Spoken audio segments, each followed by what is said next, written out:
Welcome to Arduino tutorial. Today I'll show you how to get input from switch. To do that, we have designed a project here, a button and an LED connected with Arduino. If I press the button, the LED will glow for 1 second. We need these parts for this project. First, an Arduino board. We are using Arduino Nano because it is easily insertable on breadboard. Then we need two resistor, one is 1 kilo ohms and another 10 kilo ohms, and a press switch and a LED. I have connected those parts with 3 cables. If you insert all those parts on a breadboard, it will look like this picture. It is the circuit diagram of the project. You have to connect LED with pin 12, digital pin 12, and switch connected with digital pin 2.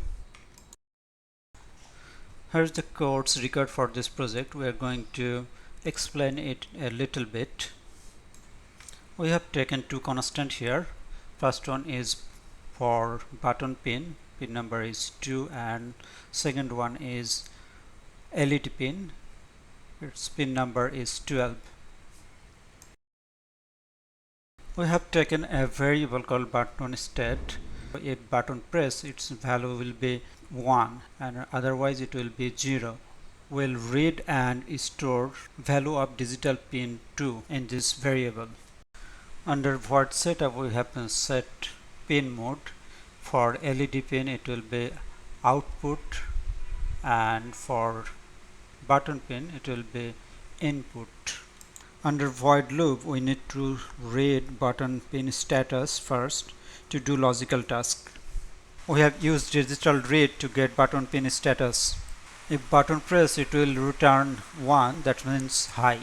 Under logical function, if button status is high, then this line of code will turn on the LED and it will delay for 1000 milliseconds, that's mean 1 second.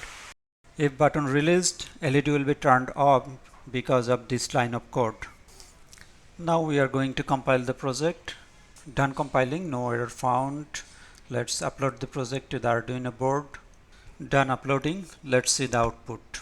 Now you are watching the actual project. If I press the button, the LED glow for 1 second and it turn off automatically. I think you have understand how we can read input from a button and turn on another pin to glow LED. If you have any question, please comment below and don't forget to subscribe the channel.